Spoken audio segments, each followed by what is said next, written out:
But that's just a good example of how pigeonholed we are. And Venus got lucky because she was discovered in 1908, and that was before the boxes all closed. In 1908, universities weren't that established. You had a few esteemed hallowed halls of learning, but most research was done by people with really no educational background. Darwin had no formal training, but yet we're trapped with Darwinism. Same goes for Newton, Newtonian physics.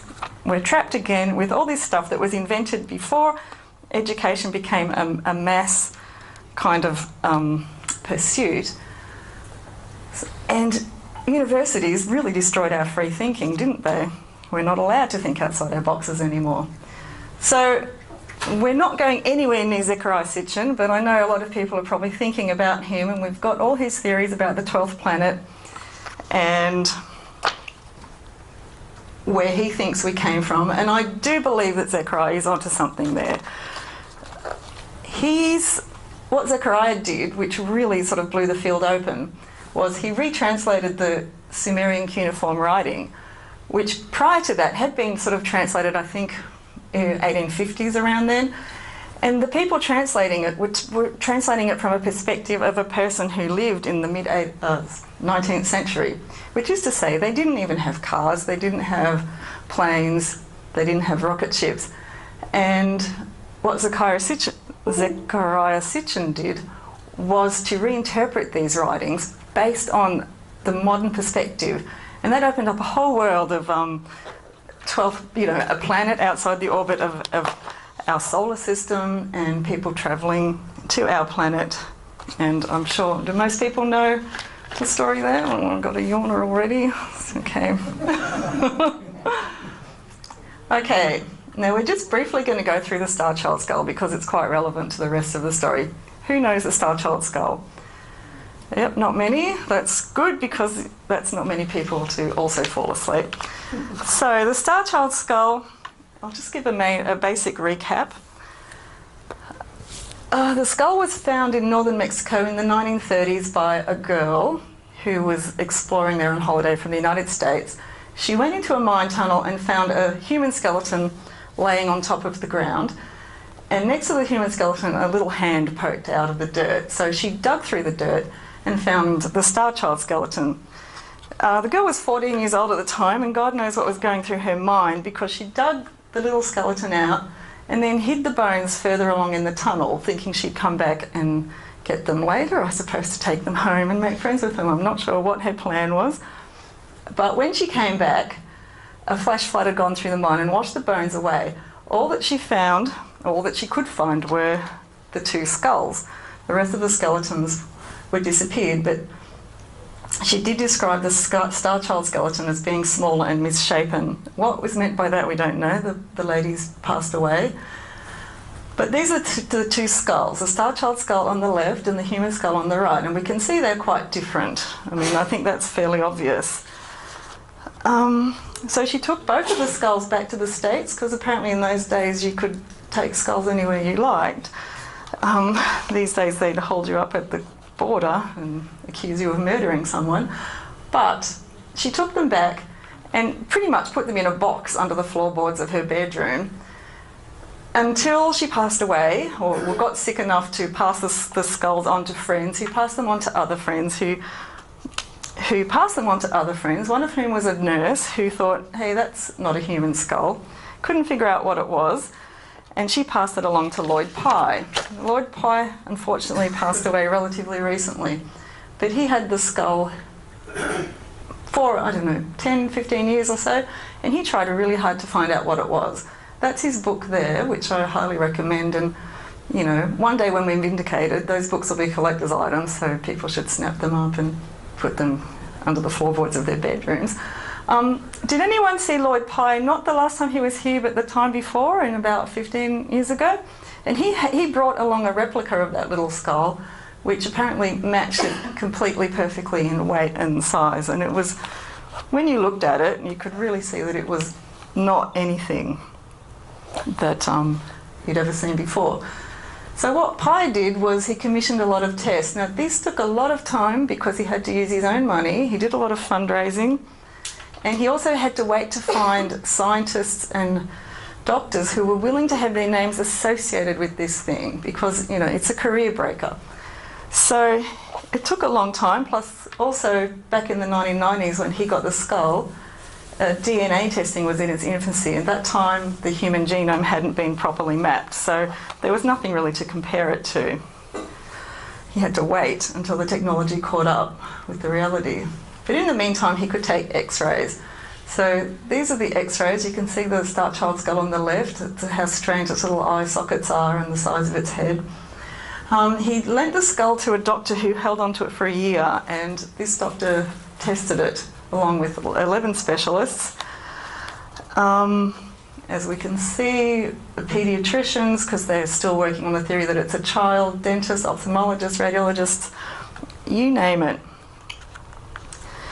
As part of their research, they looked around for deformities that other humans had had, and they couldn't find a single similar example. This is the skull from the side.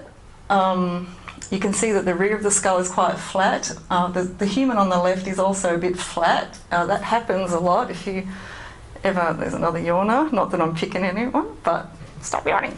Anyway, if you ever catch public transport, there's a lot of flat heads on the train and the bus. Has anyone ever noticed? This is, I believe, from their mothers lying them down in the cot while their skulls are still soft and flattening them. But you'll see where the flattening occurs on a human skull, but the Star Child skull's flattening is in quite a different spot. The contention of the specialists was the bones are markedly reconfigured from normal shapes and positions. There's no asymmetrical warping or irregular thinning, and hydrocephaly, which is where your brain fills with fluid when you're young, has been ruled out. So there we have it from all different angles.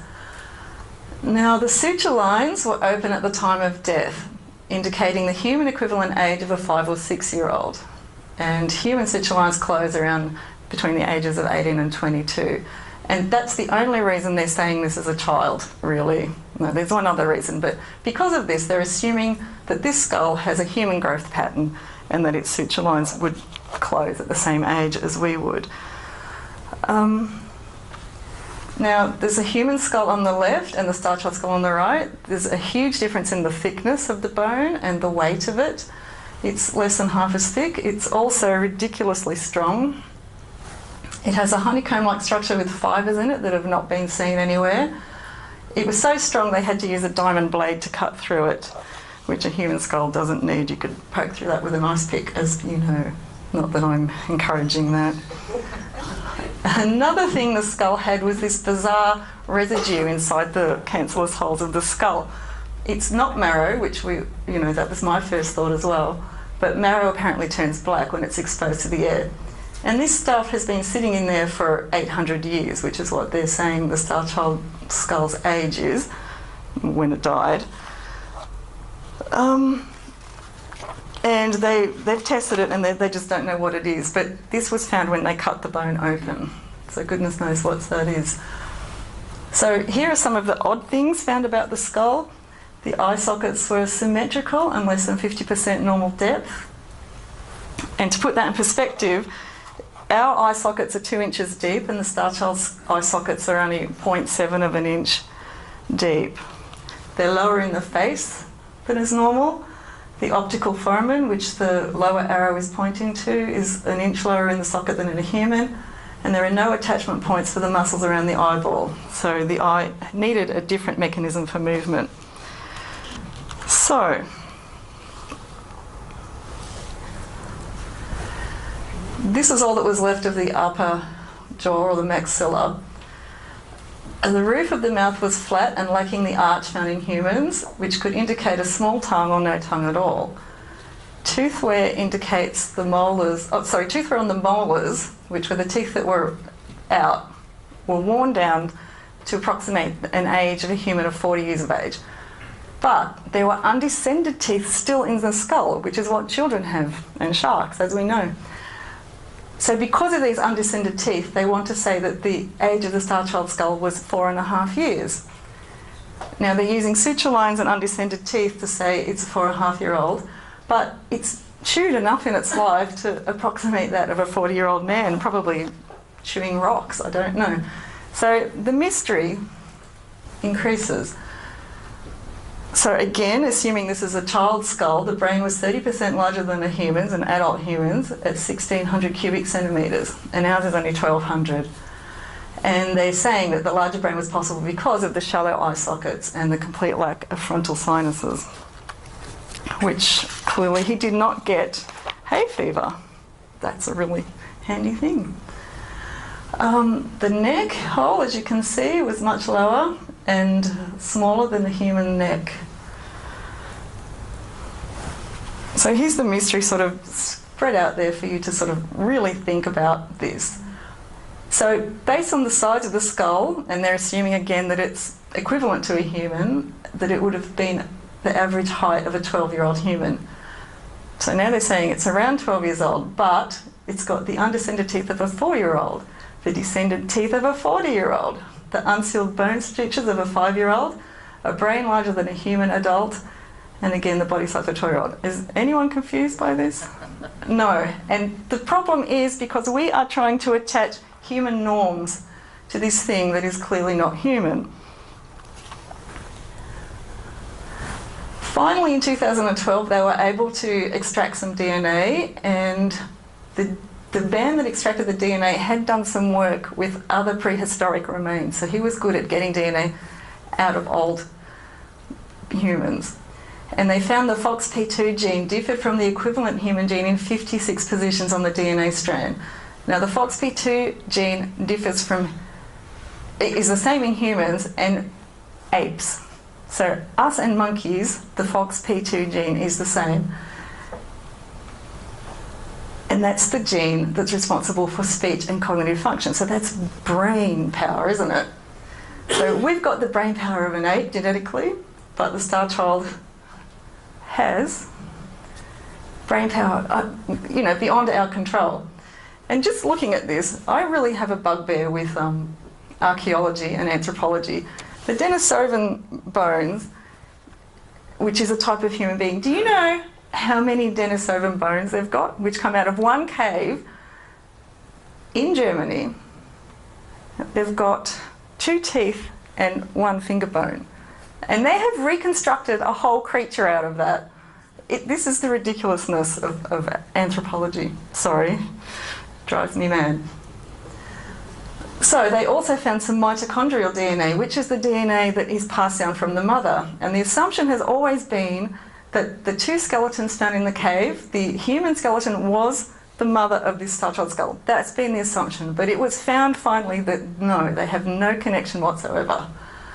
But the skull did have some human DNA, or DNA that was similar to a human, but it was still not identifiable with anything so far in the database, which suggests a human hybrid or an entirely new species.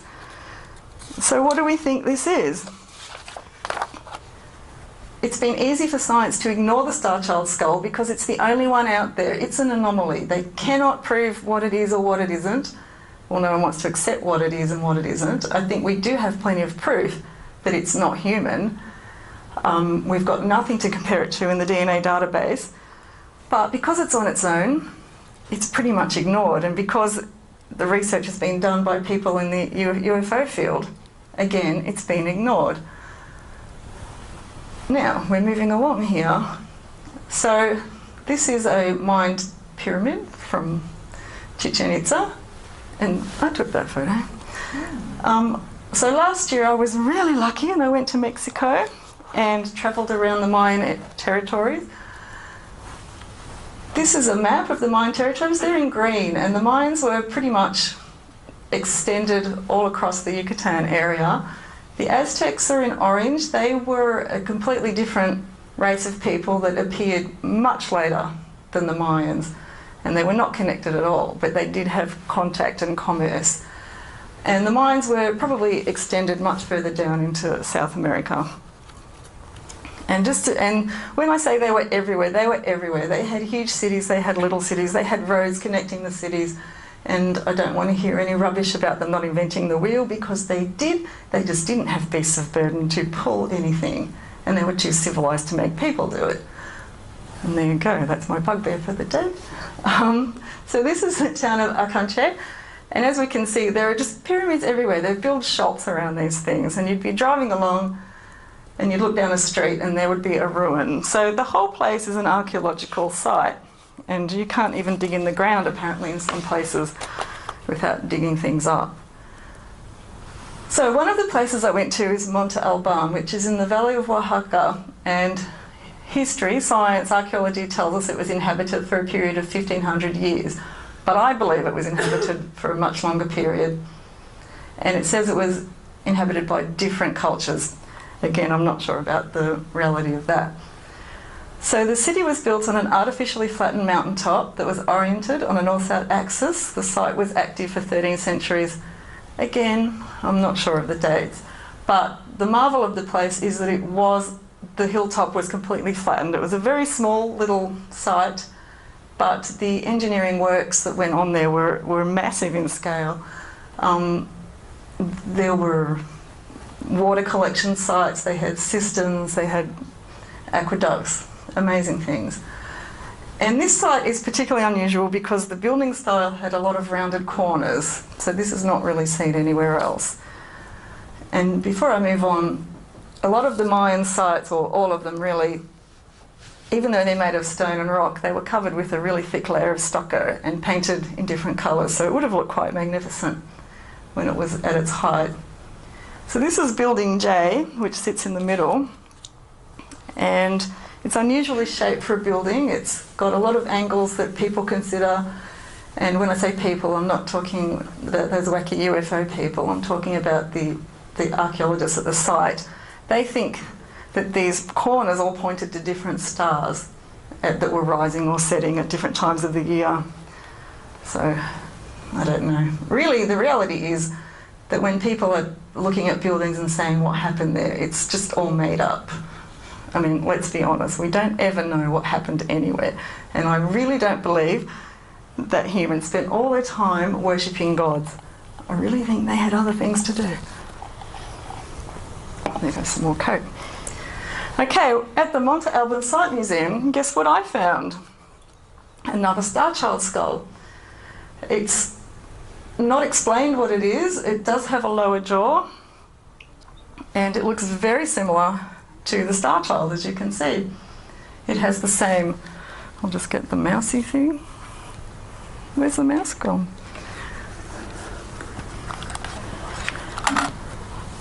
So you can see the eye sockets are very similar. This smoothness, this pointed bit here is the same. Obviously the shape of the head, this bulge here, it's very similar. The difference being that we're missing this section in the Monte Alban skull, and this guy's missing his lower jaw. But there we have it, another Star Child skull. That is amazing. Now, people have tried to recreate the Star Child skull. And this is the variety. This is the one that Lloyd Pye commissioned. These are others that other people have done. And the problem has been, and continues to be, that they're basing it on the grey alien. There's like we have a desperation to prove that the Star Child is a grey alien, or the offspring of a woman, a human woman, and a grey alien, part of the alien hybrid breeding program that is supposedly going on. And because of this, it's been confining, it's been limiting research in the area. I mean, we're as guilty as science is, because we're trying to make the evidence conform with what we want it to conform with. We're just, I'm trying not to swear because I'm not allowed, but basically UFO researchers are still making the same mistakes that science is making, and we really need to stop that. Whatever we want to think, the reality is that the Star Children, whatever they were, lived among human beings. Now, I've got no doubt that the Star Child is not human. Absolutely no doubt at all. And there's plenty of evidence to say that it's not. But they must have looked human, because they never would have fit into human society for any period of time, because it's not human nature to let different looking people live with us. We chase them away with sticks. We know we do this, and we cannot pretend that we don't. It's just what we do. So if this is not what the star child look like, what should we be looking for? Now, the Mayan were prolific artists, and they were excellent artists, and they recreated the things that they saw around them. So, and they weren't gods they were depicting the people and the animals that they lived with. So using that as a basis, surely there should be some art in this area where the star children are found that might depict these creatures. And guess what? There is. And I didn't even have to look very far because it's at Monte Alban.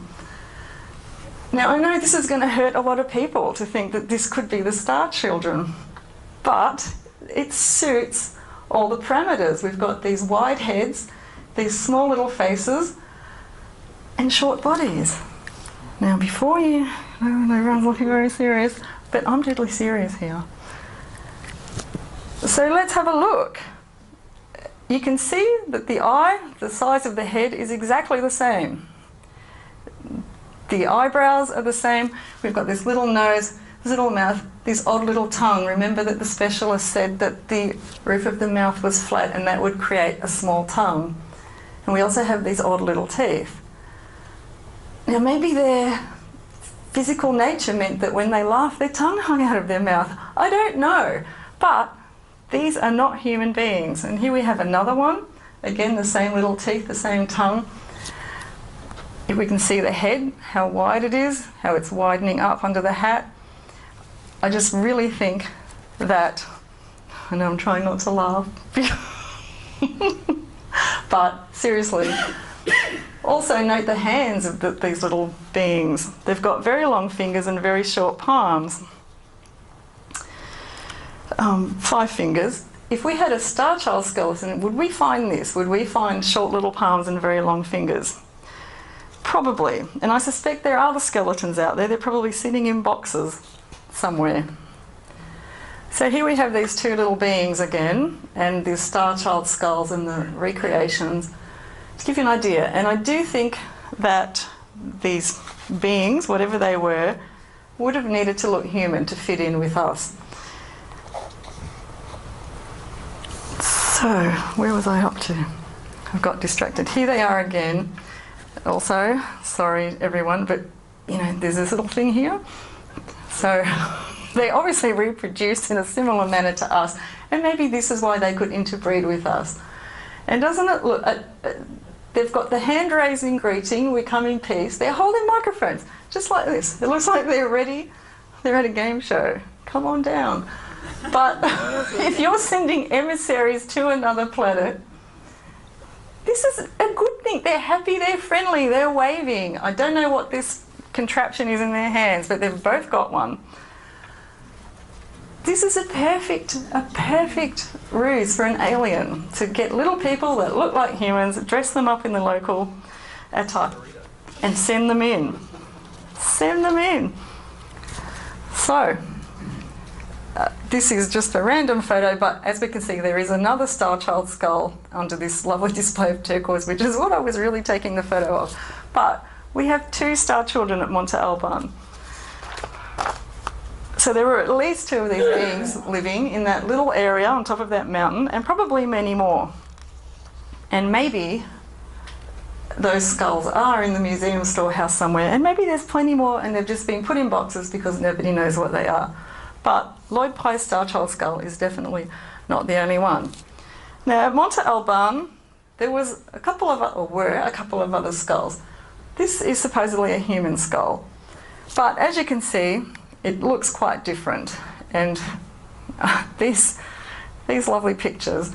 Once upon a time, it was a big thing to get pictures of people's skull and ascribe races to them. So we can see the Caucasoid is very similar to this, but the head shape, again, is quite different.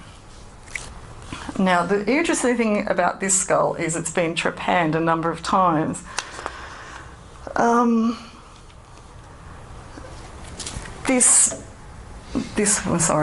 Finding the mouse. This trepanation mark is not a mark that has grown over. It's an unsuccessful attempt. They haven't punched all the way through to the bone. And because of that, they've gone in and done it properly the next time. Human bone doesn't grow over apparently very well. hence why people need plates in their skulls. There was yet another odd skull at the Monte Alban Museum, and these are just on display. There's no comment made about what they might be, but we can see from this that it's quite different yet again. The dome of the head is quite high. It's got missing brow ridges, the larger eye sockets than normal, high cheekbones, a reduced nasal bone, like it would have hardly any nose at all, a shortened face, and a very sharp and protruding maxilla, which is this thing here. We can't see the teeth in there, but that would have been a very unusual looking creature indeed. And just to put them both together to show how odd they really are, how different they are. Again, you can see the size of the eyes in a much shortened face. And then to put them, all three of them together, this is what is found at Monte Alban. So what can we surmise from that? Anyone? No? There were three types of humans, or three types of beings of some sort, living in the one place, living together, apparently living together happily since they had nice easy deaths and were buried with pomp and ceremony, we think. So now we're just going to pop a little bit south to Peru while we're still on Star Children. These are the Inca territories, and Peru is about 5,000 kilometres away, south of Mexico. And lo and behold, would you believe, there are Star Children skulls there as well. And I'm just going to pop out of here for a second and show you this lovely video, or some of it.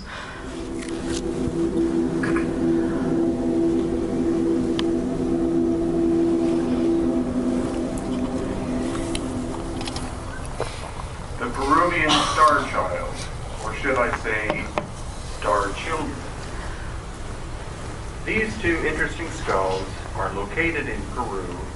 They are in the possession of this man, who does not wish his actual proper name to be announced at this time. I do not know if these skulls were found in the Cusco area of Peru or the Nazca area of Peru, because I have not seen them personally myself, but they're quite curious and have anomalies which make them unlikely to be normal humans. On the left is the famous Star Child skull, found in Mexico, dated at 800 years old, championed by Lloyd Pye. In the middle, a normal skull, and these are two curious skulls that look very similar to the famous Star Child skull. Now we're going to look at some of the anomalies in regards to these. You can see with this one, the fontanelle is not closed, and that would indicate an age of less than 2 years, probably 20 to 22 months. The other suture line appears to be normal. I'd just like to stop there. Again, so he's basing the age of the skulls on the suture lines being unclosed and the fontanelles still being open, which I believe is a mistake. Also, these skulls are reasonably recent. There's still skin and stuff hanging off them, so God knows where he found them. Human beings, but the eye sockets are incredibly shallow in both of these skulls, and another one located in the Caracas History Museum of Senior Juan Navarro in Caracas, Peru. Now, of course, if there was only one, then that would indicate obviously some kind of physical birth abnormality. But the fact that there are 3 known in Peru, I'll do it for the next one, and then the famous Star Child, is very curious. So here you can see that the sinuses are very strange. They're not open the way that a typical human skull is. And note how thin that bone is as well. To find out what the cranial capacity is, and of course, radiocarbon test and DNA test them. Again, the sinuses and then also the eye sockets are very unlike a typical Homo sapiens sapiens. So what is it exactly that we are looking at here?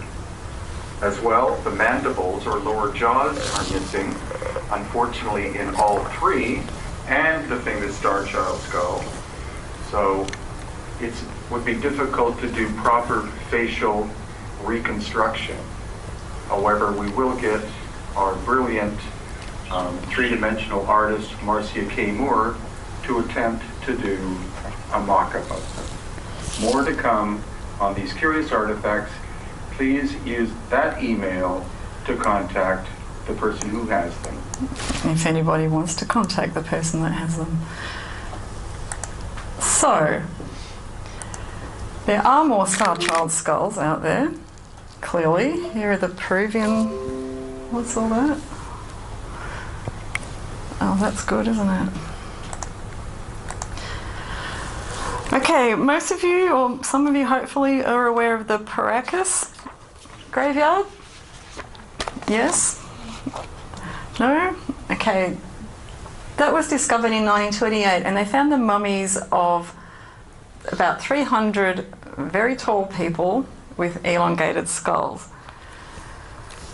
So the skulls are unique in their morphology, and there are hundreds of them, obviously 300. They're all ages, they're all genders, there are children, there are embryos, or embryos, what are they called? Little babies.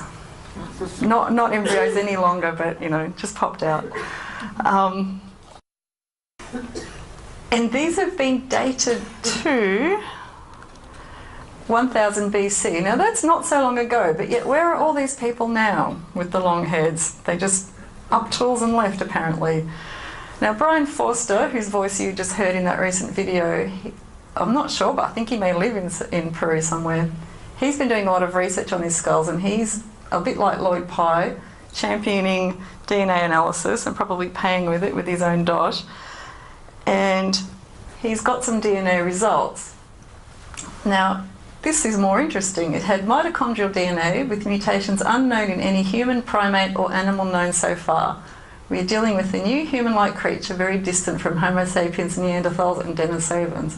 Let me just remind you all that Denisovans only have 2 teeth and 1 finger bone. But how they can do it, but they've decided that they're human.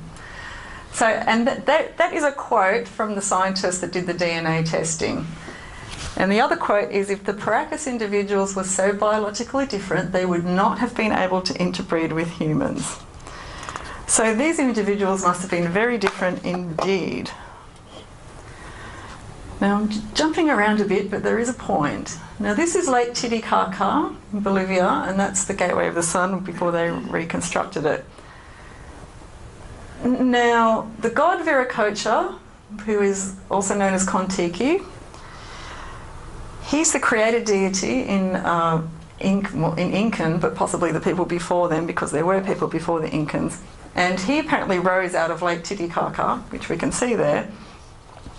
And he made the sun, the moon and the stars, and he made man out of stones. But his first creations were brainless giants, which may have been the Neanderthals, or that could have been us, because some of us are quite brainless. So he wandered across the country, apparently teaching civilization to men. But the curious thing is that when the conquistadors arrived, they saw some white-skinned, red-headed people amongst the Incan population, and they asked who they were. And they were told that those people were the last of the Viracochas. So Viracocha is kind of a catch-all phrase for people, tall people with white skin and red hair. And some of those long-headed skulls that we just saw had red hair clinging to them. Now this is Viracocha, aka Kontiki.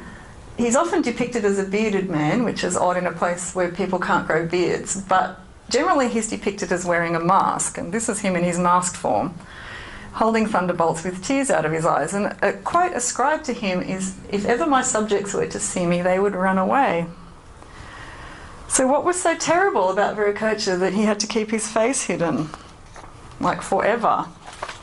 I don't know. Now we're jumping back to Mexico, because here is another man whose face has been hidden. So this is Lord Pakal, and his tomb was discovered in 1948. Now we're all familiar with this tomb slab cover, and Eric von Daniken made that famous, thanks Eric, by saying that it was a man in a rocket ship, which if you look at it sideways, seated on his back.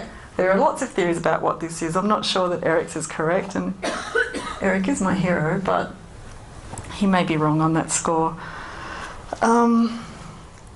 This is a photo of the lid, which is still in its spot in the tomb because it actually cannot be brought out. They built the tomb around it, or the pyramid around it, and they can't get that out. But there was a sarcophagus underneath that was very large indeed, 1.6 metres high, 1.9 metres wide, and 3 metres long.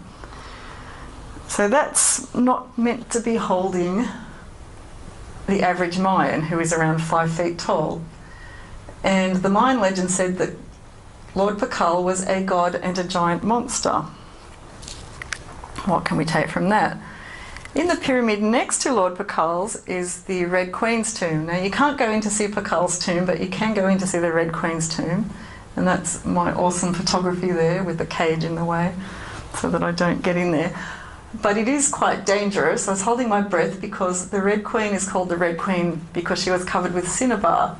And now that was discovered in 1994. And when they were removing the Red Queen's remains, the workers kept getting sick and some of them died. And it took them a long time to work out they were getting poisoned by the cinnabar. Now this is in 1994. You think they would have known better by then. This is a picture of the Red Queen's skull. And she's definitely covered in cinnabar. But she does have an elongated skull. So the elongated skulls are not only in Peru, they're also in Mexico. And the Star Child skulls are not only in Mexico, they're also in Peru. Now we have a CT scan of the Red Queen's skull, so it's really quite long. But the interesting thing is that we have a CT scan of the Red Queen's skull. We do not have a CT scan of Pakal's skull. In fact, there are no photos of Pakal's skeleton at all. And there is one account at the time that said he did have an elongated skull. This is from the archaeology team, and he was very tall. But why are we not allowed to see pictures of Pakal at all? What's so terribly disturbing about his remains? Now, using the same logic as that used at Monte Alban, surely Pakal would be depicted in art, and he is. This is quite a famous bust, and there are other sculptures of him as well. And again, using the same logic that the Mayans could sculpt really accurate renditions of the things they were seeing. I believe this is an accurate rendition. It's very lifelike. He looks ready to talk, doesn't he? He's got a very nice mouth and eyes, but we can see his skull is quite elongated. He has his huge nose and a receding chin. And that's a bit more of an obvious... I mean, he's not that hideous. He's not that frightening, is he? No. So why can't we see his skeleton? And again, this is just more examples of the Mayans depicting what they see in the world around them. And this is a bunch of people with long heads. We've got a baby, we've got a teenager, got these long heads, but here's a short head. This is one of us. So they knew the difference. They weren't just fooling around when they drew people with long heads. And here's another one. You can see this guy doesn't have a headdress on. He's got a very long skull. And again, the big nose, the receding chin, and this is a stumpy head, which let's call ourselves stumpy heads from now on, with a little pug nose. Again, they were drawing what they were seeing. We cannot say that they were drawing rubbish or drawing imaginary gods. This was the world around them.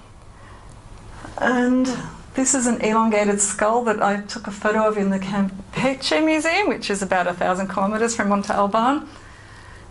And we can see, apart from the oddness of the skull, I think the teeth are the most interesting thing here because they're quite different to human teeth. Again, what are we looking at? Now, are we tired yet? Over it? No? Okay, skull deformation. When archaeologists dig these odd skulls up, they like to tell us that this is a result of skull deformation. That people were practicing headboarding, which is not true. Nobody was tying boards to their heads. Yes, little infants sometimes were strapped to a board in some cultures. Their whole body was strapped, and unfortunately the backs of their heads got flat, a bit like the flat people you see on the bus, whose mothers left them lying in the cot too long. You know, everyone, our heads are soft when we come out. That's how we come out. Apparently the plates move around inside your head so you fit out. Well, I can't go into any biology here, can I? But anyway, they like to say that this is actively skull deformation. But people like us like to say, no, that's not possible because you cannot alter a skull's or the bone density, the bone volume, you can't do that. However, surprisingly, you can. So cranial deformation is a thing, ladies and gentlemen, and it's still happening. So this is cranial deformation in Africa. This is also in Africa. There's a little infant in the process of having his skull deformed. This is in the South Pacific. We've got Vanuatu on the left and Melanesia on the right. It was even happening in Europe. In Turkestan, and the Basque people were doing it. So why were they doing it? What was going on? Now, skull elongation may be capable of increasing head size and skull volume, but it should be incapable of increasing brain size and brain volume, which would leave an open space between the brain and the top of the skull. Now, why is space required between the brain and the top of the skull? Have a more coat.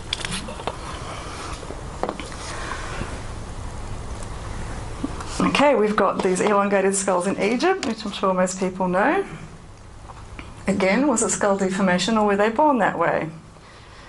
This is cranial deformation in Africa. So she was not born this way. She was an actual queen. She was assassinated, I assume, by Idi Amin in the 70s. That's when he was around, wasn't it? And, sorry, so because she's a bona fide queen, she's sort of the heir to skull deformation, because people like to say that when folk were elongating their skulls, they were imitating other beings. They like to say they were imitating kings and queens. Perhaps they were, perhaps they weren't, but we don't know. And here we are back in the South Pacific, which is a really long way from Africa. So why is it happening in Africa? Why is it happening in the South Pacific? Why is it happening in Egypt? Why is it happening at all? And as we can see from these images, this is a little baby in Vanuatu in the process of having their skull deformed, and this is one in Africa, and the method is the same. So is there a manual that gets around? This is how you deform a skull with string. It's string, it's not pieces of wood. And look, it's just bizarre. Who agrees it's bizarre? Yes, it is bizarre. So again, we've got the Egyptian skulls. These are without their headdresses on, so we cannot say that they were wearing hats. This is hair. Look, she's got a microphone too, just like the little Monte Alban man. That was a thing. We had elongated skulls in China and Japan. Interestingly, these beings were said to live for a very long period of time, and they didn't need to eat, whatever that means. So there's another Paracas mummy with an elongated skull. Mystery race. And here we are again. Now, here it is. So we know that skull deformation was practiced and is still practiced in now. And there are probably people with long-headed skulls around now if we would go to these odd places and look for them. And it would be really interesting to look for them and get an X-ray and find out what on earth is going on there. So, but the difference would be that if you had a natural long-headed skull, you would not have a human face. And if you had a human face and a deformed skull, you should be easy to pick out from the crowd. And I think, so there's a human skulls above there, and there are 5 examples of Paracas skulls down there. And I think it's easy to see that 1, 3 and 5 are humans with deformed skulls, and 2 and 4 are not. So, using my little mousy thing, we can see how short these faces are, how large the eye sockets are. The cheeks are very small compared to the cheeks on who I think are human. Also, the deformations are unnatural, they're clunky, they're misshapen, whereas these two creatures are they look a lot like the alien from the Alien movies. So I think even without the DNA evidence that you can get, thanks to Brian Forster, that we can tell that in Peru there were natural-born long-headed skull people, and there were people who emulated the long-headed skulls. But the question still remains, why the long heads? Now, before we go to our break, I'm really going to go into a wacky area here. Is everyone ready for it? because it's really out there. Okay, here we have the Star Child skulls, who had open fontanelles and open sutures in all cases. So if we're going to assume that the star children are alien beings and that the Paracas naturally born long-headed people are alien beings, we need to equally assume that we don't know their growth processes. We don't know the physical nature of these beings, their anatomy, their biology. It's going to be different to ours. We know nothing beyond what we can see. But I think it's safe to say they're not children, and they're not infants, and they're not 4-year-olds. So they had open sutures, they had teeth ready to come out at any time they lost one, which wouldn't that be handy to have? Don't put dentists out of work. Where am I going? So the question is, oh, and also, while we're still here, we have this history of trepidation in ancient cultures. So we have people doing, I was going to swear again, people doing things to their heads, making them longer, putting holes in them. Here we have the trepan skull. And at this point, my head started hurting because I was really wondering what the hell was going on with all these holes in people's heads and the space around people's brains. Again, here are some prehistoric trepan skulls. It was really common. And what people like to think today is that they were drilling holes in each other's heads to alleviate pressure on the brain. If a person has an injury, bleeding, let it out. But you can see these people, or these skulls, didn't have injuries to their brain, yet they had amazing holes dug in them. What could it all mean? See, this person's even got a long head with trepanation. And some of them are really, really decorative. And then we have these people elongating their heads. That's an American Indian who was also doing it. And again, we have this African and the picture of the brain inside there, because you couldn't possibly change the brain shape or volume, else you wouldn't be able to function, you just wouldn't be a human being. So, what's going on? Has anyone ever read this book, Borehole? I highly recommend it. It was written in 1970 by a man called Joe Mellon, and one of the reviews said it was a blueprint for the next step in human evolution, or a tragic example of the dangers of experimentation. Well, we'll find out. So, 8 years earlier, in 1962, a Dutchman named Bart Hughes, I'm going to call him Hughes because I don't know how you pronounce that name in Dutch. He was a medical student and he got all the way through medical school and failed his obstetrics exam and basically cracked it and decided to give up medicine. But he still had an interest. And he came up with the theory that man's state of consciousness is related to the volume of blood in the brain. So he theorised that because we were standing up, we were always fighting gravity and the blood flow in our brain was reduced, which meant that some parts ceased to function and others had their functions increased to compensate. Now bear with me. So when we're born, going back to the fontanelles and open sutures, when we're born, the plates of the skull are separate and mobile, and the pulsation of the brain in the infant can be seen in the fontanelles. Is that true? So, as the fontanelles seal and the skull plates fuse together, the child goes from crawling to standing up, the blood fights harder against gravity. And the sealing of the skull at the end of growth and the closing of the sutures suppresses the pulsation of the brain's artery. So our heads become this solid case, and we've just seen how thick our skulls are, and we know they're thick because it takes a lot to get through them. And our brain is now no longer able to expand on the heartbeat. Hughes thinks this is very valuable. So he reasoned, and that's a picture of him drilling a hole in his own head. Sorry if anyone's squeamish. But he reasoned that trepanation was a way to reverse the sealing of the skull. It would enable the brain to pulse again and the membranes around the brain to expand on the heartbeat. So he tested it on himself. He was put in a mental home for 3 weeks, but he was not mental. He was just generally experimenting on himself. And he experienced such benefits from the procedure that he just went out and became quite an evangelist trying to convert people.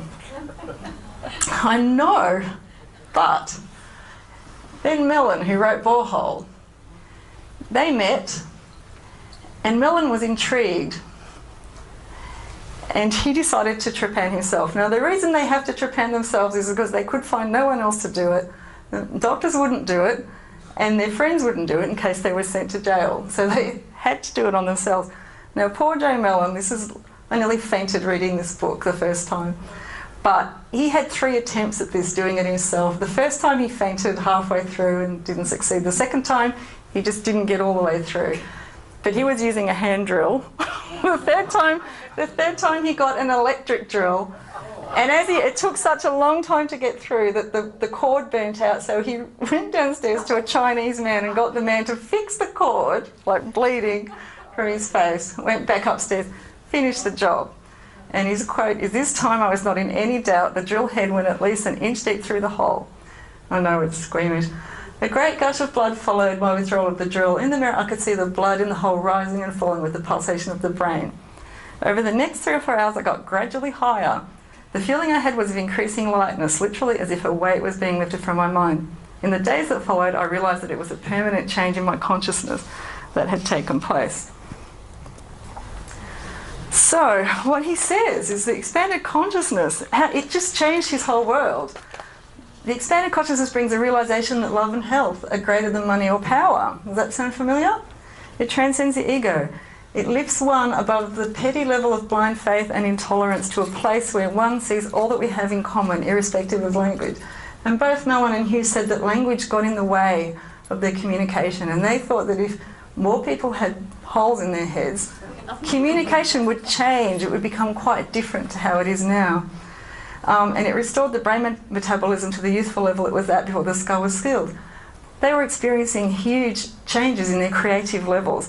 They honestly thought that their creativity was so increased and so improved that they would invent things, and they thought more people should have this done so they could invent more.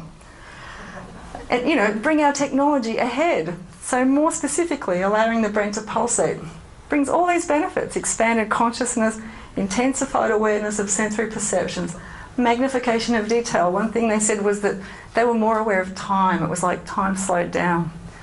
Increased efficiency in social operations, which again is to do with communication, cooperation and social harmony, less conflict and chaos, and communication dependent less on the number of words and more on their meaning.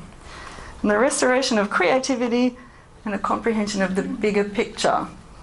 And skull bone doesn't grow quite back, so they've never needed to trepan themselves again. And they managed to talk a lot of other people into doing it. In fact, it's not funny, this is serious.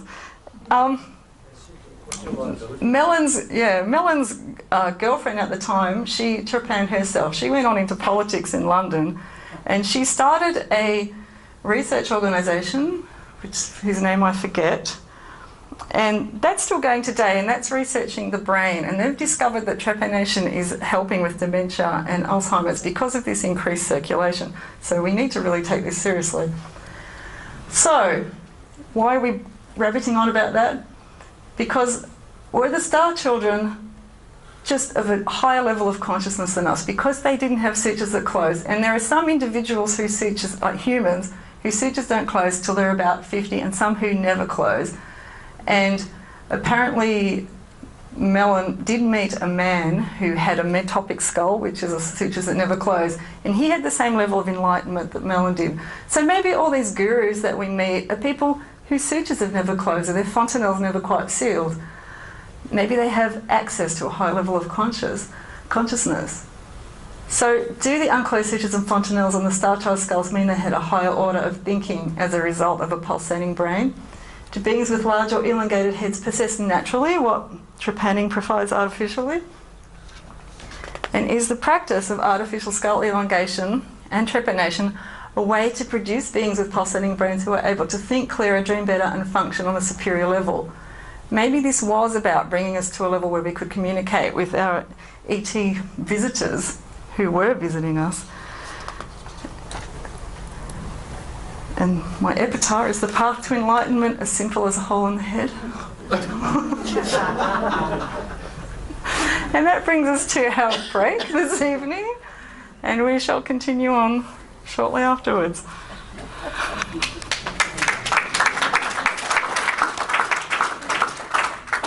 Now for my next trick, we're going to Easter Island.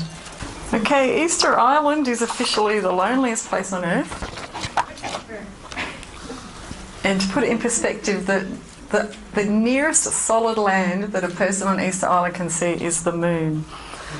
That's how isolated they are. And Easter Island is located around about here. Now I'm sure everybody's heard a million things about Easter Island. They probably think they know it all. We all do, even me. But we don't. So just to recap, it was rediscovered by the world in 1772 by a Dutch man who, landed there on Easter Island and on Easter Sunday and called it Easter Island, and the name is stuck, and it's a terrible name. So when he arrived, there was an estimated population of about 2,000 to 3,000 natives, some of them with white skin and red hair. And there's a lovely 17th century depiction of them. Look at them. They're sitting around with their cannibal feasts, thinking about where their next human body's coming from. Sorry. So this is from Roggeveen's log, the day he discovered it. We were received by a tall, well-built people who, so far as can be judged, were fair-skinned Polynesians as we know them from Tahiti and Hawaii. But the population did not seem to be absolutely pure, for some were conspicuous by their darker skin, while others again were quite white, like Europeans. A few were also of a reddish tint. Many had beards. So, remembering before our break, talking about Kontiki, well, that's Thor Heyerdahl, he's my hero. So Viracocha, also known as Kontiki, was said to have sailed west from Peru across the Pacific. And Thor Heyerdahl, in 1947, undertook the Kontiki expedition. And does everybody know about the Kontiki expedition? Because they ought to. It's like the most awesome thing ever. So Thor Heyerdahl had spent a year on an island in the Pacific called Fatuhiva, and while he was there, he found some really odd skulls. Two different types of people, long heads and short heads, he called them. And he also found carvings on these islands, which he thought were similar to Peruvian carvings. So he came up with this theory that Polynesia was settled by people from Peru. So part of his mission for the Kontiki expedition was to prove his theory. And that's him and his wife on Fatuhiva, and that's her with some of the long faces that she found. So it took him 97 days from Peru to Polynesia by raft, and it was a short little, it wasn't short, it was a raft built according to Incan methods. It was balsa wood, it was literally a raft with a sail, and he took the Humboldt current, I believe, just basically got on the water and sailed and landed in, where did he land? Doesn't matter, it's a little island. Okay, now because this is a UFO story, there are two UFO sightings from Thor Heyerdahl's trip on the Kontiki. He thinks that they are underwater beasts, but we know different, don't we? So, or we will know different when you see it. About 2 o'clock on a cloudy night, on which the man at the helm had difficulty in distinguishing black water from black sky, he caught sight of a faint illumination down in the water, which slowly took the shape of a large animal. It was impossible to say whether it was plankton shining on its body or if the animal itself had a phosphorescent surface, but the glimmer down in the black water gave the ghostly creature obscure, wavering outlines. Sometimes it was roundish, sometimes oval or triangular, and suddenly it split into two parts, which swam to and fro under the raft, independently of one another. Finally, there were 3 of these large shining phantoms wandering around in slow circles. They were real monsters, for the visible parts alone were some 5 fathoms long, and we all quickly collected on deck and followed the ghost dance. It went on for hour after hour, following the course of the raft. Mysterious and noiseless, our shining companions kept a good way beneath the surface, mostly on the starboard side where the light was, but often they were right under the raft or appeared on the port side. They took no notice at all if we held the light down on the surface to lure them up. And like all proper ghosts and goblins, they had sunk into the depths when the dawn began to break. We never got a proper explanation of this nocturnal visit from the three shining monsters. So at no point is he ever thinking that it could not be an animal. He's determined it's an animal, even though it's splitting up into 2 and 3 parts and glowing. This is a huge fish, 5 fathoms long. Then, a few nights later, this more interesting one. We saw the shine of phosphorescent eyes drifting on the surface on dark nights, and on one single occasion we saw the sea boil and bubble, while something like a big wheel came up and rotated in the air, while some of our dolphins tried to escape by hurling themselves desperately through space. So, I don't know, UFO, yes? I mean, what lives underwater that rotates in the air like a wheel? I don't know.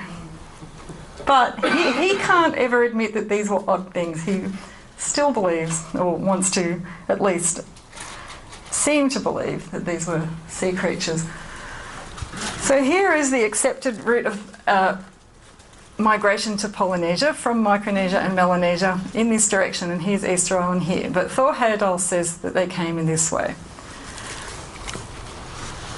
So Thor's theory flies in the face of accepted dogma. And even though he proved that South Americans could make it to Polynesia on nothing but a balsa raft, his ideas are still, to this day, having trouble gaining acceptance. Now, we all know the famous moai on Easter Island. So, 8 years after the Kon-Tiki expedition, Thor decided to go to Easter Island and spend a year, because he was determined to find evidence for his theory. He was an archaeologist, and he had done plenty of research in the past, so he was not inexperienced. But he was not an anthropologist or an ethnologist, so his studies focus on what he could dig up, not what the people could tell him. So there's another picture of the moai. This is one, a carved one, has not been released from its chamber yet. And that's some of them still sitting there. Look at the size of them.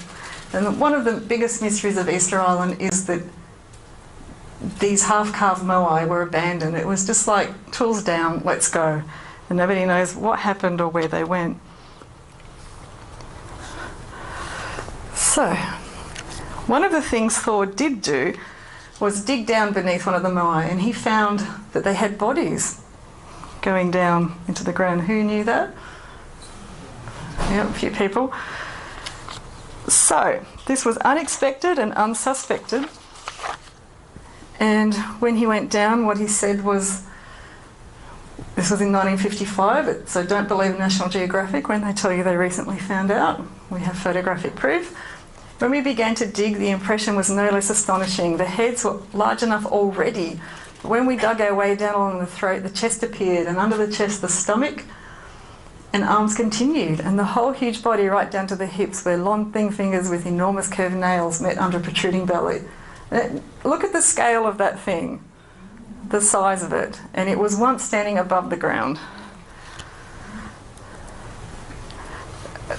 There were walls on Easter Island, does anyone know that? So there were walls in Incan style, which Thor photographed, and the moai in some places were hoisted atop of these walls. So apart from that they stood these giant behemoths up, they were also in some places getting them on top of walls that were 10 feet high. So there's another Incan wall. There's some moai on a wall. I think they've been dragged back up there. And that's an image to give you an idea of how big some of them are. So the tallest moai still standing is 10 metres high and weighs 82 tonnes. Another one in the quarry, which hasn't been brought out yet, would have 21 metres high. I mean, these are like 4-storey buildings, and would have weighed 270 tonnes. So one of the enduring mysteries is how the statues were stood up. And although Thor Heyerdahl was able to recreate standing up a small moai, which was about maybe 10 feet tall, and National Geographic did that recently and patted themselves on their back like they invented it, and you better cut this out. I hate National Geographic. The mystery is how they got stood up. Now that was Thor in 1955, who was an archaeologist. This man, Francis Mazière, who's a Frenchman, is much more interesting. He went in 1963 and he was an ethnologist and an archaeologist. He'd spent a lot of time in the Amazon and other places of Polynesia doing research. He was no spring chicken when it came to this stuff. And he took his wife with him to Easter Island, Tila Mazière, who was the daughter of the last king of Tahiti. And it was thanks to Tila that we've got a lot of information, because she could speak Polynesian fluently, and being royalty, she was apparently indoctrinated into the secret language that the royals know in Polynesia. And also because she was Polynesian, the islanders trusted her and they told her many things. So one of the things Francis Mazière did was revisit the names of Easter Island. So there's Rapa Nui, which is a Polynesian name, meaning Great Rapa. There's Te Pito Te Henua, which is Navel of the World, which we've all heard of. But the other one, Mata Kitarani, is eyes looking at the sky. So why would it be called eyes looking at the sky? Now, Thor Heyerdahl had visited this, and he'd looked at it from a linguistic point of view. And he said that Rani heaven has a double meaning. It was also the ancestors' original homeland, the holy land of the sun god Tiki. It is very significant that they should have called Easter Island, of all the thousands of islands in the ocean, the eye which looks towards heaven. It is all the more striking seeing that the kindred name Matarani, which means in Polynesian the eye of heaven, is an old Peruvian place name, that of a spot on the Pacific coast of Peru opposite Easter Island and right underneath Kontiki's old ruined city in the Andes. So I think we've got more than enough evidence that there was a connection with South America. Now what Francis Mazière did was, while his wife was at home talking to the natives at Easter Island, and this was in the 60s, it was still an isolated community, the islanders had no contact with the outside world. A Chilean ship came once a year and brought them clothes and really not much else. They had no education, no television, no nothing. So his wife was at home talking to people and Francis was out there measuring stuff. So he described the ahu moai, the stone platforms on which they were originally standing. Some of them were very large, 260 feet long, and that's some of the moai standing on the platform. He also mapped the quarry, and he was just astounded to find them just all piled up on top of each other in the quarry wall. Again, it was like tools down. Let's just go away. We're finished with this today. Another thing he did was log the direction that all the moai were facing. And the tradition that his wife found was that each statue gazes at the part of the world for which it is responsible. And these are all the directions they're facing. So the northeast, which would be North America, nobody's responsible for that, and they still aren't. So each moai looks at a part of the world over which he has power and for which he is answerable, and that is why this land is called Navel of the World. All the moai look towards the south are different. They hold the force of the Antarctic winds, and they transmit all their power to a huge red volcanic rock that marks the end of the triangle of the Pacific Islands. Will it surprise people to know that there are red mountains in Antarctica? I think it will. So there are 3 made of red volcanic rock. Rodberg in Queen Maud Land, Mount Henderson, the Australian Territories, and the Masson Range. So how did they know that there was a red volcanic mountain in Antarctica? It's a mystery. So Mazière was also better able to translate some of the symbols found on the backs of the moai. Now, this one's called the Breaker of Waves, and he was stolen, I think, in 1800 or something. He probably was looking somewhere, being responsible, and now he's not, which is very sad. But according to the archaeologists that went before, the symbols on the back of the moai represented the elements of life, which are the sun, moon and thunder. But because Mazière's wife had a better understanding of Polynesian, thunder does not refer to thunder, but to static electricity. So Mazière came to understand that the mana that was used to move the statues was electromagnetic or anti-gravitational in nature. Now this is an archaeologist, an ethnologist at a university. He had quite a distinguished career in his time. And you find during his research that he starts coming out with strange things like this. Now, mana is usually translated to just mean power. All the chiefs in Polynesia had mana. But what was Mana really? Now, I'll just escape out of here because I have another video. Leonardo Pacaracci volunteered again to show him how the statues had walked. The statues were first carved lying down. The priest-king used mana and sang the magic orders Leonardo's sister Elodia was now going to repeat.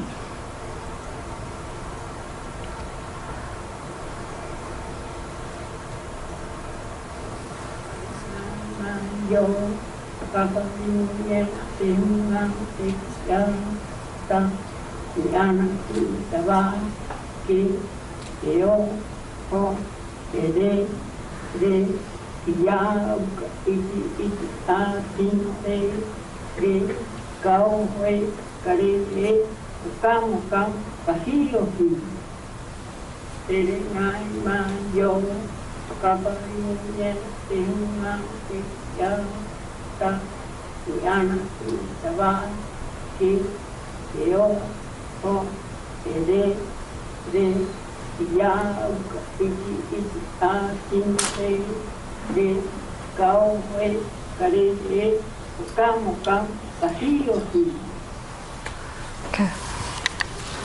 Interesting. So the statues walked by themselves from their places in the quarry. Mazier thinks with electromagnetic or anti-gravitational forces, but the Easter Islanders think they were sung to their places, and they still maintain, no matter what National Geographic says, that the statues walked by themselves. So there's evidence of a significantly higher technology there. So another French researcher believed that the red hats that were found on some of the Easter Islander statues, these things here, so that's another thing. The hats were not put on the statues until after the statues were stood up. So how did they crawl to the top of 76 feet high statues to put these little hats? Anyway, they were topped by a small, sometimes white cap, and he thought that might have symbolised the place in the skull through which the Asian and African initiates believe that knowledge is received, in which we call the fontanelle, which brings us back to another hole in our head. So another mystery of Easter Island is the Rongo writing. Has everyone heard of that? Yeah, no? Sorry, I don't want to bore anyone. So this was found, these tablets were found on Easter Island. It's a type of writing that the natives there now do not know how to reproduce. They do not know what it means, and there are only a few small fragments remaining. But the closest match that anyone can find is to Mohenjo-Daro script, which was from the Indus Valley, which is Pakistan these days, I believe. And that's the closest comparison. So how did writing from India, Pakistan, make it to Easter Island? Nobody knows. Now, do we know that in 1840 the Maori was still writing? So apparently the Maori had a writing system as well, which may or may not be related to Rongo Rongo, but they signed the Treaty of Waitangi, which I think is also Waitangi, signed their names. That's just a curious aside. So, Mazier's wife found out that the first race invented the Rongo Rongo writing, the first race, whoever that may be. And of the 4 parts of the world that were at one time inhabited by this first race, it is only in Asia that this writing still exists. We haven't found it yet. Mohenjo-Daro is in Asia, but what that is. Now these are the Moai Kava Kava statues, which were also found on Easter Island. Now they're small, or not small, about this high, 3-4 feet high, and they were carved out of very hard wood that used to grow on Easter Island. And the curious thing about them is that they're very emaciated.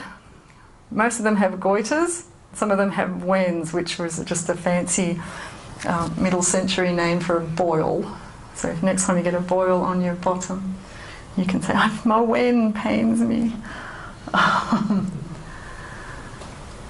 So here we are again with these wens at the back of their neck. So except for the one second on the left, they're quite emaciated. They have the circle on their back, the same as the Moai do. They've got prominent rib spines and the pelvises are hanging out. So Mazier was the first to suggest that the Moai Kava Kava were men suffering from radiation sickness. And he suggested that because he was writing in the 1960s. when radiation sickness was becoming popular, well, not popular, but it was in the popular mind. People were concerned about radiation sickness, and the symptoms are very clearly displayed on these men. So here they are again. They've got quite European features. They're not Polynesian at all. They have got carved skulls, which probably indicates tattoos. They've got beards, which is unusual. And they have got stretched earlobes and again prominent noses. And that's them from the back. Sorry, I'm just looking at something. Okay, so who were these people and who were the Easter Islanders? So the history of Easter Island has been confused by the fact that two peoples lived side by side for thousands of years, possibly hundreds of thousands of years.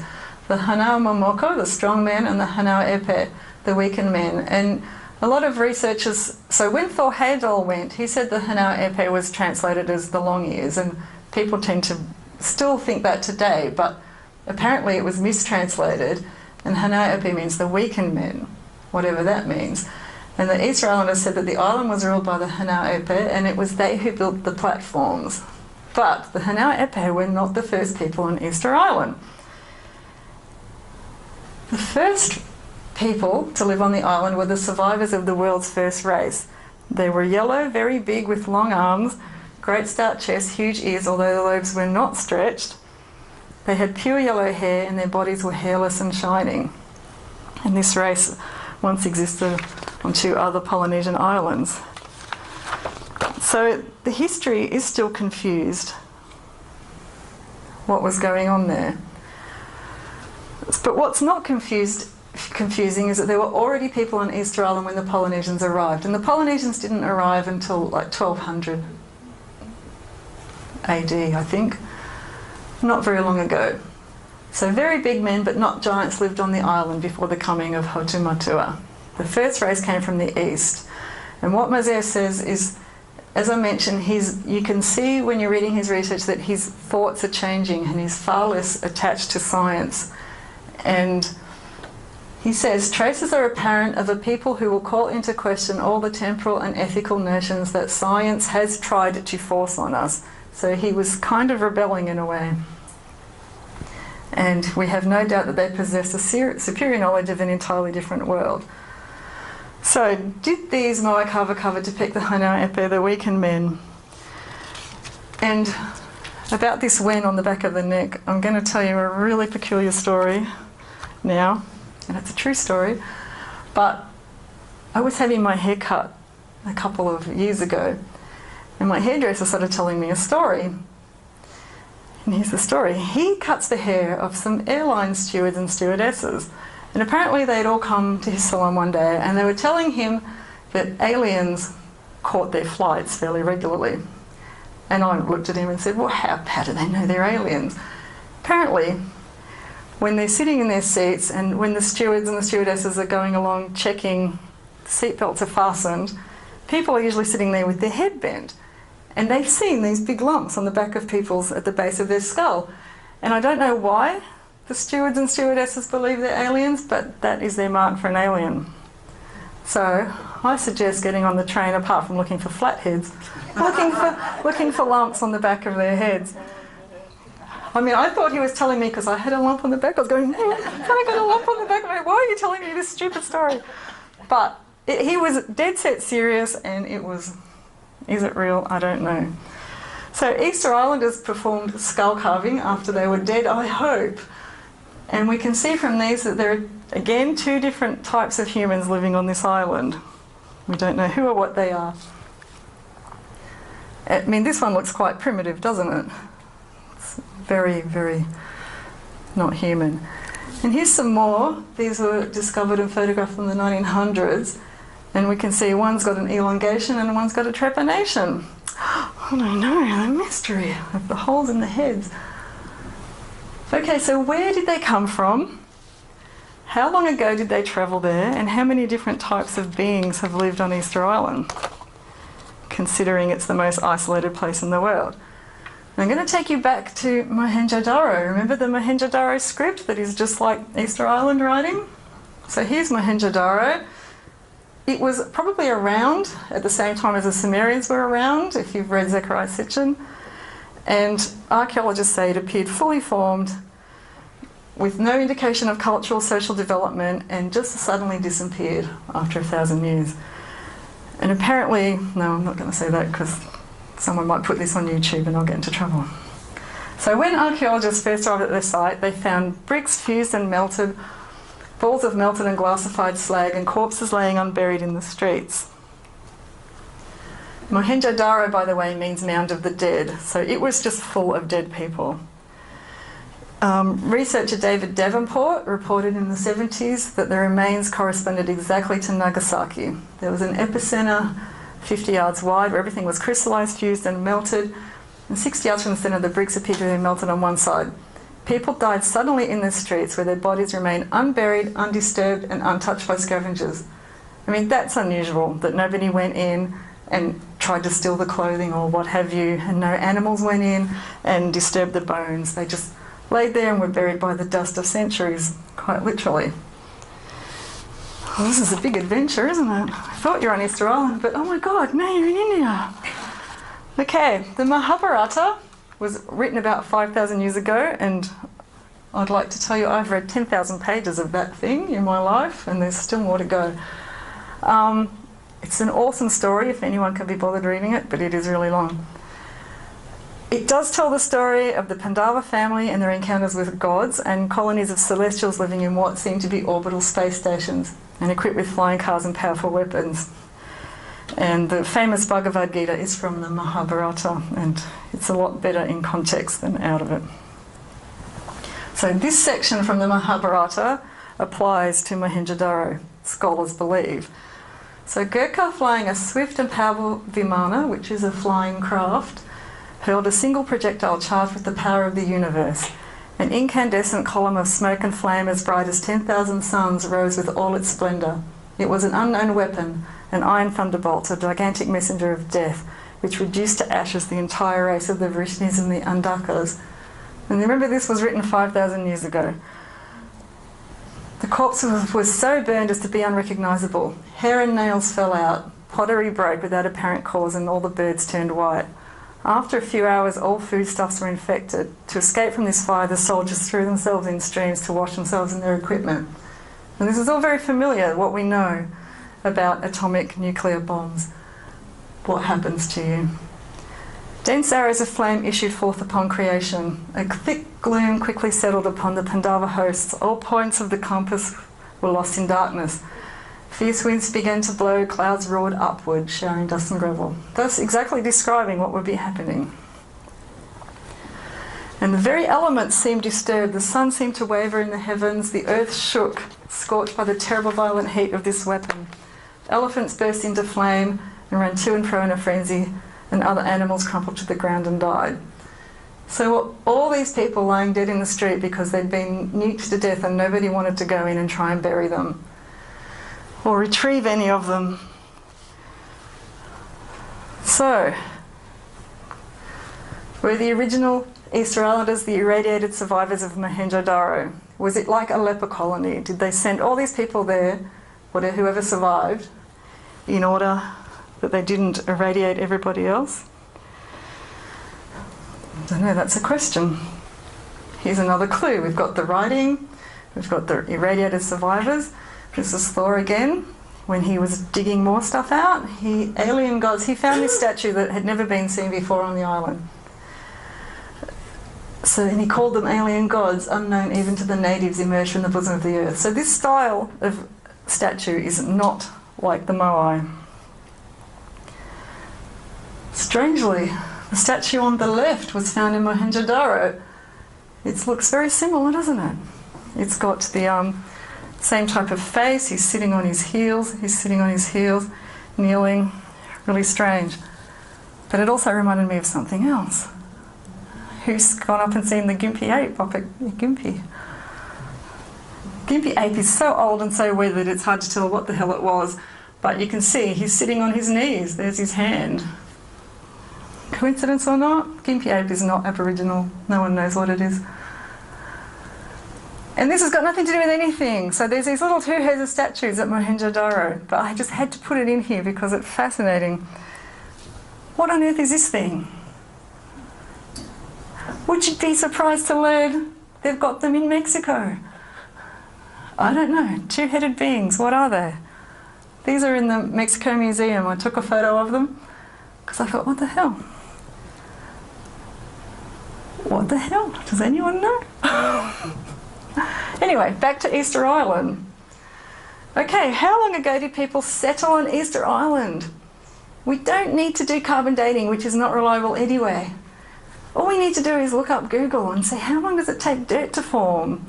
Would you believe they tell you it takes 500 to thousands of years to form 1 inch of topsoil? And in some parts of the world it's taken 15,000 years to form 1 inch. And that's a difficult environment which has got not much vegetation, not much rain, dirty dry, just like Easter Island. Okay, let's use our calculator. I did, and we know I'm not good at maths. So 15,000 years an inch, assuming the climatic conditions on Easter Island never changed, and assuming a modest burial depth of 4 feet, it would take 72,000 years to bury a small moa to the neck. And even if we assume a more conservative time frame, say 500 to 1,000 years an inch, it would still take 48,000 years. This is not the 800 years that people are telling us Easter Islanders have been digging these things up out of the dirt. So how long has this thing been in there? So assuming 240 inches of topsoil, 240 times 15,000 years amounts to 3,600,000 years, which is strangely the same date Mary Leakey says man first appeared, or that the first working foot walked on the dirt in Africa. I think that it probably was when our first ancestor appeared on this planet, but I don't think it was an ape.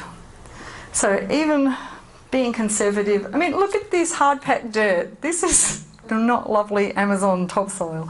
This is hard-won topsoil. It's dirt, it's clay.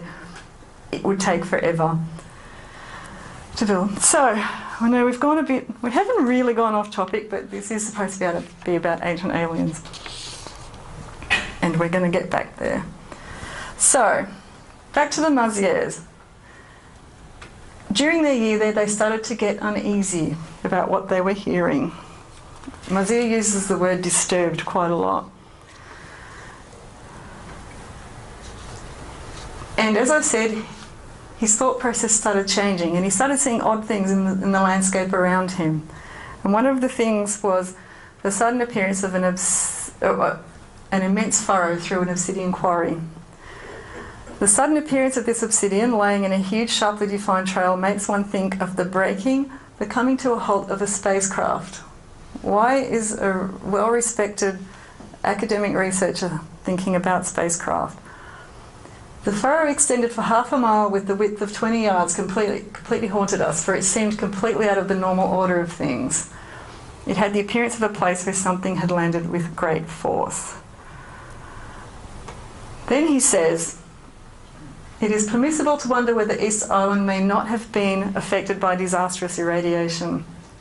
Faced with certain striking geological mysteries, we cannot dismiss the possibility of some extraterrestrial contact suddenly irradiating the island. And this is a bit different to my theory, because I believe the survivors came from another irradiated country. But he's trying to find a reason why these people might have looked like this. So, there was an old leper living on the island, who had a lot of knowledge. And one night, looking at the stars, told Mycenae about those men of the other world whose bodies are vividly striped with veins on the surface, men whose traditions bring knowledge. And Mycenae said of that statement, the words frightened me. And there were many clues that led us to think that at the very beginning, this island may have had another destiny. And where this was concerned, we were to set accepted logic firmly to one side. We were uneasy, genuinely disturbed. So he's not starting, his brain is being blown out of his head and he probably needs a hole there to let it out. So one of the things he was told was Easter Island has a representation of a fish in what little statuary they had called the pataki that has marked analogies with the coelacanth, I'm just saying it that way. But far more unexpected is the tradition that says that man descended from this fish after 10 changes brought about by alterations in the climate and thence in his food. 10 mutations, 10 changes of climate. These are exact statements that cannot fail to astonish. So how could these primitive Easter Islanders know about evolution, basically, and where we came from? So, the end of Mazia's book is so peculiar that he felt compelled to put a disclaimer up there. And when I was reading it, it really quite frightened me, because I thought, what the hell is going on here?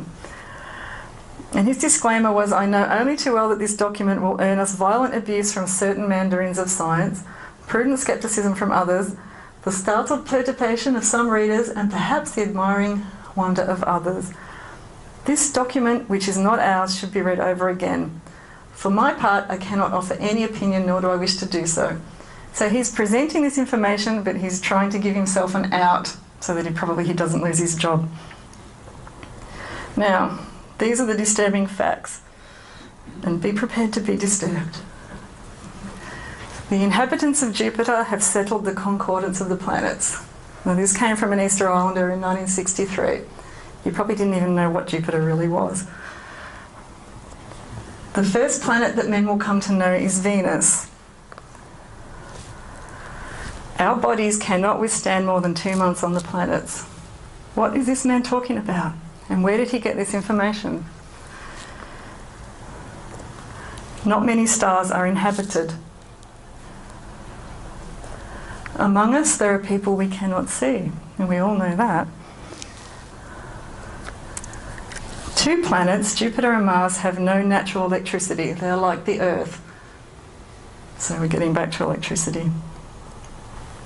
Only our Earth has men of different colours. How would he know that? There are people living on the moon. How did he know that?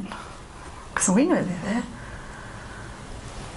There is one planet that has no vegetation and no earth. It is made up of water and rocks alone. The sort of human beings who live there are different. They are born in the water. Is anyone getting chills reading this? On that planet, there are mines of metals unlike ours, especially one unique metal, finer than gold, whose colour is green, black, blue, yellow, red. The planet consists of a ball of rock and iron. I mean, this is getting specific, this information now. The iron crust has to be pierced with a fire of stones to get at the metal. The fire of stones and water brings the metal out very thin. It can be used as cloth. I don't even think that NASA was making cloth out of metal in 1963. How would an uneducated Easter Islander know that metal could be formed into cloth? Easter Island was different once. There was no rain, but water welled up from the ground. The island was the same shape. The climate was very hot and humid. The island's first race was found in 2 Polynesian islands, in one part of Asia and in one part of Africa, in which there are live volcanoes. There used to be animals on Easter Island, and the volcanoes appeared in the days of the first race. An island in the Pacific has been given the dead power of Easter Island to keep. On this island, the only place in the world, still live a few specimens of the ancient tree that used to grow in the 4 parts of the world. The tree of life had no fruit. And that is all we know. So why are the eyes looking at the sky? So we have evidence of the remains of what must have been extensive communication with other planets, or at least beings from other planets. We've got evidence of advanced civilizations, that's Palang. We have evidence of advanced weapons technology. We have evidence of non-human beings living amongst human populations. We've got DNA proof now of non-human beings live on our planet in the remote past.